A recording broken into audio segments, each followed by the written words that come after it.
各位大家，阿弥陀佛。师父一直第一句话就是念南无阿弥陀佛。为什么？因为这句话祝福大家无量寿无量光啦。希望你们呢寿命绵延不断，长长久久。你的身上的光明就是你的印图啊，充满了无限的未来啊！师父第一句话都称呼大家南无阿弥陀佛。我要祝福大家哟你们也要祝福我。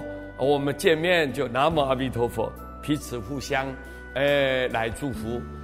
我要给各位大家介绍，在世间里面，首先我们说话如果过分，易起纠纷了。说话太过分了，太过分了，超过了，你的本分呢，让大家接受不了了，那么已经让对方造成伤害，在他的能力没有办法接受的范围，你让他受伤了。所以说话如果过分，容易起纠纷，他受不了嘛，他必定会反弹了，会起来对你说话就是不礼貌了，不尊重，所以容易纠纷了。说话过分就容易起纠纷。处事如果过急就易生阻力。我们在人世间的这个相处之道大家彼此生活在一起，如果操之过急，没了求快求好一直要求要快，太急躁了，容易产生阻力。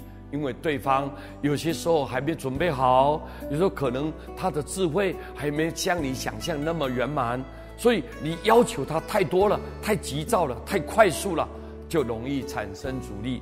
所以我们人要和缓，慢条斯理的把事情处理得非常圆融，非常大家都欢欢喜喜的，那这样活在世间就很有意义，很快乐，很幸福。所以说话过分易起纠纷，处事如果过急就易生阻力，容易生出障碍的力量，阻碍的力量，这个就对我们自己就伤害。希望我们大家要谨记在心。